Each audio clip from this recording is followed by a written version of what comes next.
अमितोष पारिक जी, इस पर आपकी टिप्पणी, फिर दिवाकर चार्य जी महाराज, मैं फौरन आपके पास आ रही हूँ। एक बार अमितोष पारिक जी, विश्व हिंदू परिषद के लोगों का बड़ा रोल रहा था बाबरी विध्वंस में, एक बार उनकी टिप्पणी ले लेती हूँ। दिवाकर चार्य महाराज जी, मैं फौरन उसके बाद आपके पास आ रही हूँ। अमितोष पारिक जी। धन्यवाद चित्रा जी।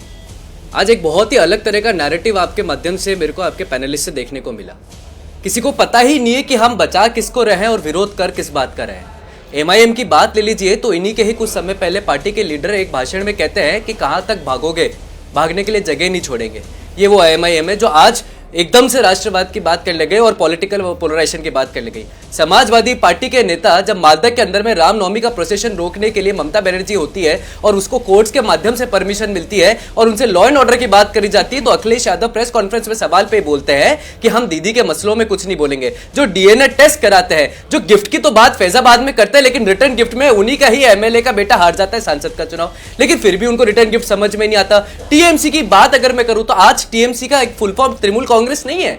अगर कांग्रेस भी है तो भी उनकी हरकतें बिल्कुल कांग्रेस जैसी है, लेकिन मेरे नजरिए से टीएमसी का फुल फॉर्म है T for tyrant, M for Mamata और सी फॉर कम्युनल वायलेंस। और तीनों ही चीजें आपको एक साथ देखने को मिलेगी। बाबरी सिर्फ एक ढांचा था, लेकिन आज आपके माध्यम से बैठे हुए पैनलिस्ट ने उसको बाबरी कहा और शहादत कहा। और आज जब आप ममता बनर्जी की और बंगाल की बात करेंगे चित्रा जी, तो अभी कुछ समय पहले टीएमसी काउंसिलर शेखर अली ने ये कहा कि जो हुमायूं कबीर का जो स्टेटमेंट था मैं इसका विरोध करता हूं। और क्यों करता हूं? क्योंकि महाराष्ट्र बंगाल के अंदर में जो मुस्लिम रेट है वो एसटी एससी से भी एजुकेशन कम हो गई लिटरेसी की, लेकिन वहां ये बात नहीं करेंगे। आज बाबरी जो सोच है जिसका बाबर से कोई लेना देना नहीं है, उसको समाजवादी पार्टी तो बिल्कुल सपोर्ट करेगी, क्योंकि इन्हीं के ही पार्टी के रामजीलाल सुमन ने सदन में कहा था कि बाबर संहिता और प्रताप गद्दार थे, और समाजवादी पार्टी के नेता अखिलेश यादव ने बाहर आके कहा था इतिहास के पन्ने खोलोगे तो कई सारी चीजें देखने को मिलेगी। तो कौन समर्थन करना और कौन विरोध कर रहा है? अगर मैं बाबरी की बात करता हूं तो इस देश का एक कलंक था जिसको मिटाया गया, सर्वोच्च न्यायालय के बाद आदेश आया, अयोध्या का मंदिर बना, तब इन्होंने काले पट्टे बांध दिए। लेकिन देखिए सर्वधर्म संभव रैली करती थी, टीएमसी के प्रवक्ता कहते हैं कि सर्वधर्म संभव रैली करेगी ममता जी तो, और उसी सर्वधर्म संभव में 2022 में सर्वधर्म रैली में ममता बनर्जी ने कहा let them do what they want, we are not scared, we are not cowards, we are not काफिर। और यही आज सर्वधर्म संभव रैली की बात करने वाले हुमायूं कबीर, कितना आसान था चित्रा जी, सस्पेंड कर दो लेकिन काम होने दो जो वो चाहते हैं। बांग्लादेशी रोहिंग्या को गले लगाओ लेकिन देश का विरोध करो। सीए आए तो वहां पर विरोध करने बैठ जाओ, और वक्फ की बात आए तो छूने मत दो, मुर्शिदाबाद करा दो। तो ये एक पूरी सोच है पोलराइजेशन की। कोई पोलराइजेशन नहीं कर रहा। भगवा झंडा अगर लहरा रहे हैं, दूध का दूध पानी का पानी, सेकुलरिज्म तो भगवा झंडा लहराकर आप लोग भी अयोध्या से क्या ही मैसेज देना चाहते हैं? उसको लेकर मुसलमानों का एक वर्ग असहज नजर नहीं, असहज दिखाई देता है। भारत के अंदर में भगवा ध्वज नहीं लहराया जाएगा क्या चित्रा जी? और क्या भारत के सर्वोच्च न्यायालय के बाद धर्म ध्वजा की प्रतिष्ठा नहीं होगी? प्राण प्रतिष्ठा में जाने से तो ममता बनर्जी ने मना किया था। समाजवादी पार्टी इंडिया अलायंस के लोग काले पट्टे बांध के सदन में चले गए थे हाथों के अंदर में। शहादत की बात करने वाले लोग सेक्युलर है, धर्म ध्वज भारत के अंदर में लगाने वाले लोग कम्युनल है। और उसी धर्म ध्वज के सर्वोच्च न्यायालय के बाद एक लैंड देते हैं जिसपे आज तक मस्जिद नहीं बनी, लेकिन वही बाबरी बंगाल में बनाई जा रही है। तो सारी लॉ एंड ऑर्डर की बात आ जाती है। जहां रामनवमी नहीं निकल पाती, 300 जनों के नाम पे विरोध पे दुर्गा विसर्जन नहीं हो पाता, यही कलकत्ता हाईकोर्ट था जिसने कहा था कि रामनवमी प्रोसेशन में ममता बनर्जी टीएमसी का रोल इन्वॉल्वमेंट था। तब सबके लिए सेकुलरिज्म ठीक है, मुर्शिदाबाद होता है सेकुलरिज्म ठीक है, संदेश खाली हो जाए सेकुलरिज्म ठीक है, कम्युनल वायलेंस हो जाए सेकुलरिज्म ठीक है, बंगाल माइग्रेशन आ जाए और इन्फ्लेशन आ जाए सेकुलरिज्म ठीक है, लेकिन मंदिर पे धर्म ध्वज लगा दिया, जय श्री राम बोल दिया तो रेडिकलाइजेशन हो गया। मुझे लगता है इस सोच से निकलना चाहिए, और इस सोच से वही निकल सकता है जो बाबरी की। आशुतोष वर्मा जी आपकी बातों पर कुछ कहना चाह रहे हैं, और उसके बाद महाराज जी मैं फौरन आ रही हूं आपके पास। आशुतोष वर्मा जी। नहीं चित्रा जी, विश्व हिंदू परिषद के प्रवक्ताओं से हम और क्या सीखेंगे? हम या तो ये पूरी हम लोग की बात सुन नहीं रहे हैं या रटे रटाए शब्दों को वहीं बोल रहे हैं। ना ही समाजवादी पार्टी ने, ना ही तृणमूल कांग्रेस ने किसी भी प्रकार से हुमायूं कबीर के किसी भी वक्तव्य को सपोर्ट किया है। तो आप किसके ऊपर चिल्ला रहे हैं? प्रशासन के ऊपर क्यों आप चिल्ला रहे हैं? प्रशासन तो वहाँ काम कर ही रहा है। हुमायूं कबीर को पार्टी से निकाल दिया गया है। हम तो ये कह रहे हैं ये भारतीय जनता पार्टी और हुमायूं कबीर की साठगांठ है, जिनकी गोलियों की आवाज तो हुमायूं कबीर की साठगांठ को आगे क्यों बढ़ने दिया ममता बनर्जी ने? आशुतोष वर्मा जी, गिरफ्तार करके अंदर डालती, वो जाकर वहां पर नींव रख रहा है, उनको नींव रखने दिया जा रहा है। अरे पार्टी से बाहर निकालना एक बात हो गई ना, अगर आपको लग रहा है कि बाबरी मस्जिद अगर वहां पर बनेगी तो यकीनन उसको लेकर बवाल होगा। पार्टी से तो पहले ही बाहर निकाल दिया था। अरे कहाँ बन रही है चित्रा जी, ये कौन से हाइपोथेटिकल क्वेश्चन पे कौन से अरे वीडियो आ गए हैं भाई, आप दिखा दीजिए वीडियो। अब क्यों हो रहा है, हो नहीं सकता, हो रहा है, हो रहा है। जबरदस्ती का नैरेटिव फैलाने की बात है।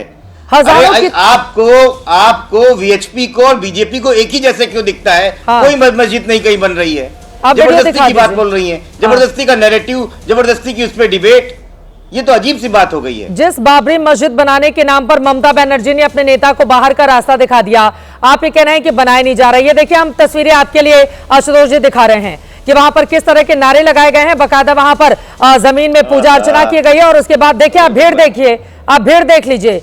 और सिर पर नींव रखने की तैयारी के ठीक पहले के ये वीडियोस हैं। कोई सिर पर ईंट रखकर आ रहा है, कोई गाड़ियों में ईंट भर कर लेकर आ रहा है। आप कह रहे हैं कि इस पर डिबेट क्यों होनी चाहिए? चित्रा जी, 50 लोग खड़े हो जाके कहीं बात करते हैं, और ऐसी बात अगर हो जाती है, अगर कुछ होता है तो सरकार से सवाल पूछिए। गृह मंत्रालय आपके पास में है, बांग्लादेशी रोहिंग्या को रोकने का काम आपका है, आप किससे सवाल पूछ रहे हैं? आप अपने अंदर झांक के क्यों नहीं देखते हैं? भाई इतनी तकलीफ हो रही है भारतीय जनता पार्टी को, तो जाके आगे कह दी कि ममता जी की सरकार बर्खास्त करते हैं, ठीक है। और तुरंत उधर गिरिराज सिंह बोल रहे हैं ममता बनर्जी का ये हिडन एजेंडा है। दिवाकर आचार्य महाराज जी, अब सीधे आपके पास आते हुए तमाम मेहमानों की बात आपने बताइए। अब आप लोग अगर मंदिर की बात करेंगे तो उधर वाला पक्ष मस्जिद की बात करेगा। चित्रा जी, एक जवाब तो देने दीजिए। मैं आ रही हूँ के शर्मा जी, बहुत धर्मगुरु हमारे साथ हैं, उनकी टिप्पणी ले लेती हूँ। दिवाकर आचार्य, बहुत साधुवाद चित्रा मैम, और मेरी बात बड़े स्पष्ट रूप से जाने दीजिएगा क्योंकि मैंने सबको सुना है। बोलिए। और मेरा पहला वक्तव्य यही होगा कि आज जो हिंदू आस्था को चोट पहुंचाने का काम ममता बनर्जी ने किया है, ये यही काम सपा ने 1990 में किया था, और इसको हिंदू समाज कतई स्वीकार नहीं करेगा। और मैं मानता हूं कि टीएमसी ने अपने इंतकाल के ताबूत में अंतिम कील ठोक दी है, और पूरी तरीके से ये बाबरी मस्जिद की नींव रखने का प्रयास नहीं किया गया है, बल्कि टीएमसी तृणमूल कांग्रेस पार्टी को दफन करने का पूरा इंतजाम ममता बनर्जी ने मुर्शिदाबाद में कर लिया। वो फावड़े, वो ईंटें, वो सीट, वो सरिया, वो सीमेंट, ये सब टीएमसी पार्टी को भविष्य में काम में आने वाले हैं, और आने वाले समय में टीएमसी पूरी तरीके से नष्ट हो जाएगी। कोई रोक नहीं सकता है इसको। इस देश ने मुस्लिमों को शरण दिया था, डकैत, लुटेरे, आतंकवादी मुगलों को नहीं। हम इस तरीके से बाबर के बर्बर क्रूर मानसिकता को कभी स्वीकार नहीं करते हैं, जिसने तोप से हमारी आस्था को, हमारे राम मंदिर को उड़ाने का काम किया था। और उसमें जो गारा इस्तेमाल किया गया था, वो लाखों लाख हिंदुओं का खून था। वो जो स्ट्रक्चर्स, वो जो ढांचे ऊपर के तैयार किए गए थे। इसलिए ये देश पश्चिम बंगाल का संगठित हिंदू टीएमसी को और उनके प्रमुख नेता मुख्यमंत्री ममता बनर्जी को कभी माफ नहीं करेगा। संगठित हिंदू इसका परिचय देगा, और आने वाले समय में संपूर्ण रूप से क्या करेंगे अपने आप लोग भी तो माहौल ही बिगाड़ेंगे ना। अगर एक आदमी नींव डालकर माहौल बिगाड़ने का काम कर रहा है, तो आप लोग भड़काऊ बयान देकर माहौल बिगाड़ने का काम करेंगे। और आप कह रहे हैं कि हम भूलेंगे नहीं, हम बता देंगे उनको। क्या करेंगे? बिल्कुल नहीं भूलेंगे, बिल्कुल नहीं भूलेंगे। हाँ। जो काम 2 नवंबर 1990 को समाजवादियों ने राम भक्तों के पर गोली चलवा के की थी, आज उसी आस्था को चोट पहुंचाकर टीएमसी तृणमूल कांग्रेस ने बाबरी मस्जिद की नींव मुर्शिदाबाद में रखकर की है। इसको पश्चिम बंगाल का संगठित हिंदू कभी नहीं भूलेगा। ममता बनर्जी नहीं, बल्कि मुमताज बानो नाम रख देना चाहिए। अब ये सब तो फालतू की बात है, किसी मुख्यमंत्री को लेकर इस तरह की भाषा ठीक नहीं है। जो मुख्यमंत्री है, जनता ने चुना है उनको, ठीक है, इस तरह की भाषा ठीक नहीं है। आप बाबा है, आपको बाबा है तो आप यहाँ क्यों बैठे हैं? आप सेवा क्यों नहीं करते हैं? आपको तो सेवा करने चाहिए मंदिर में जाके, मठ में जाके, आश्रम में जाके, जनताओं को बीच में। आप राजनीति में क्यों आ गया है? आपको राजनीति से क्या मतलब है? आपको राजनीति से क्या मतलब है? आप साधु है ना भंड है? एक नंबर का भंड आदमी है, ये भंड आदमी है, ऐसे भंड आदमी को मत बैठाइएगा। एक नंबर का भांड आदमी है ये सब। अब साधु है, अब अगर साधु होते तो आप मठ में रहते थे, आप मंदिर में रहते थे, आश्रम में रहते थे। आपको राजनीति से क्या मतलब है? राजनीति से क्या मतलब है आपको? क्या मतलब है आपको राजनीति से? जैसा भांड का लोग जहाँ पे बैठा था, क्या काम है? आप सबसे बड़ा भांड है, भांड है भांड। आपको मौत हो जाएंगे, आपको मौत होने के बाद कुत्ता आपका मुंह में मुंह पेशाब करेंगे। के शब्दों से बचना चाहिए सर, ये पता नहीं ये क्या भाषा है। अरे भगवान, ये चुप हो जाइए, इनका म्यूट करिए पहले। ये कौन सी भाषा है संजय सरकार जी? कहां से लेकर आते हैं इस तरह की भाषा? कहां से लेकर आते हैं? मैं तो सोच रही थी कि हो सकता है जिन शब्दों का आप इस्तेमाल कर रहे हैं वो कहीं इस्तेमाल होती हो बंगाली। मैं सर्च करने लगी इसमें, ये तो बहुत ही गंदे शब्दों का आप इस्तेमाल कर रहे हैं संजय सरकार जी। ये बहुत गलत तरीका है, गलत तरीका है। प्लीज आप लोग डिबेट में आया करिए, कम से कम शब्दों का सही इस्तेमाल किया करिए। एक जल्दी से क्लोजिंग कमेंट के शर्मा जी, जल्दी से। देखिए, मैं अभी समाजवादी पार्टी की प्रवक्ता की बात को सुन रहा था। पहले तो उनको समझ होनी चाहिए कि राज्य की कानून व्यवस्था राज्य का गृह मंत्रालय संभालता है, केंद्र सरकार नहीं संभालता है। तो वहाँ जो कुछ भी हो रहा है वो ममता बनर्जी के गृह मंत्रालय के नाक के नीचे हो रहा है, और जो कुछ भी कर रही है वो ममता बनर्जी के सहमति के बगैर नहीं संभव। दूसरा, उन्होंने कहा कि बिहार में हिंदू मुसलमान हुआ, वहाँ से जीत कर आए। अरे बिहार में कौन सा हिंदू मुसलमान हुआ? आप तो 16 दिन तक SIR पे यात्रा कर रहे थे। अखिलेश यादव जाके वहाँ SIR पे प्रवचन बांट रहे थे। बिहार की जनता ने आपको मुंहतोड़ जवाब दिया और आप जो है 20-22 सीटों में जाके लटक गए। तो आपको कुछ जब नहीं समझ में आता तब आप जाकर इस तरह से हिंदू मुसलमान करते हैं। और यहां भी आपने ही शुरुआत की है, ममता बनर्जी ने ही हिंदू मुसलमान चालू किया है। ठीक है, और ये ममता बनर्जी का पहला नहीं है। ममता बनर्जी ऐसे हाथ जोड़ के भी वो नमाज पढ़ती नजर आई हैं, और कहीं पर जो है काली चंडिका भी पढ़ती नजर आई हैं।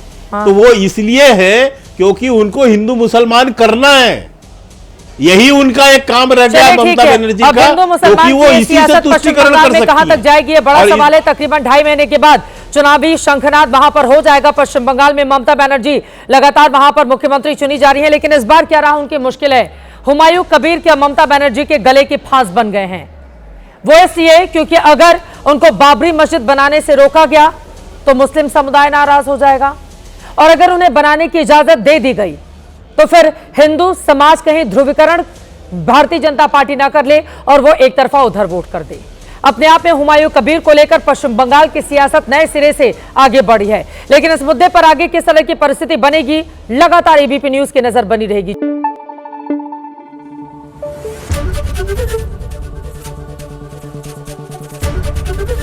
एबीपी न्यूज आपको रखे आगे।